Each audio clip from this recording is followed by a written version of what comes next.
আমরা এই মুহূর্তে জান্নাতুল বাকিতে দাঁড়িয়ে আছি। জান্নাতুল বাকি বলছি, সরি, জান্নাতুল মাওয়া দাঁড়িয়ে আছি। জান্নাতুল মাওয়ার পাশেই সুউচ্চ পাহাড়ের উপর দেখা যায় অনেক অনেক অনেক বিল্ডিং। এখানে অনেক মানুষজন বাস করে এই বিল্ডিংয়ে, এখানকার স্থানীয় লোকজনেরা। এই জান্নাতুল মাওয়ার যে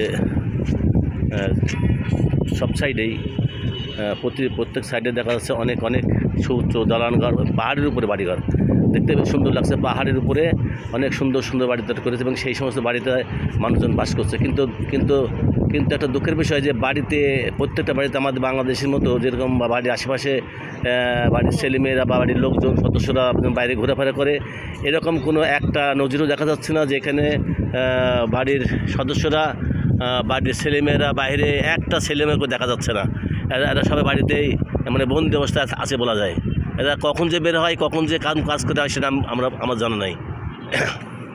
যাই হোক, আমরা জান্নাতুল মাওয়া অনেক ঘুরে ঘুরে দেখলাম এবং আমরা দেখলাম জান্নাতুল মাওয়াতে শুয়ে আছে আমাদের প্রিয় নবী হযরত মুহাম্মদ সাল্লাল্লাহু আলাইহি ওয়াসাল্লামের প্রথম স্ত্রী হযরত খাদিজাতুল কুবরা।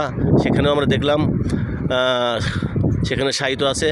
আমরা তার আত্মার মাগফিরাত কামনা করি এবং সেই সাথে কামনা করি এই জান্নাতুল মাওয়াতে যারা শুয়ে আছে, কবরবাসী হয়েছে, তাদের আত্মার মাগফিরাত করি। আল্লাহ পাক তাদের সবাইকে জান্নাতুল ফেরদাউস দান করুন, সবাইকে ক্ষমা করে দিন।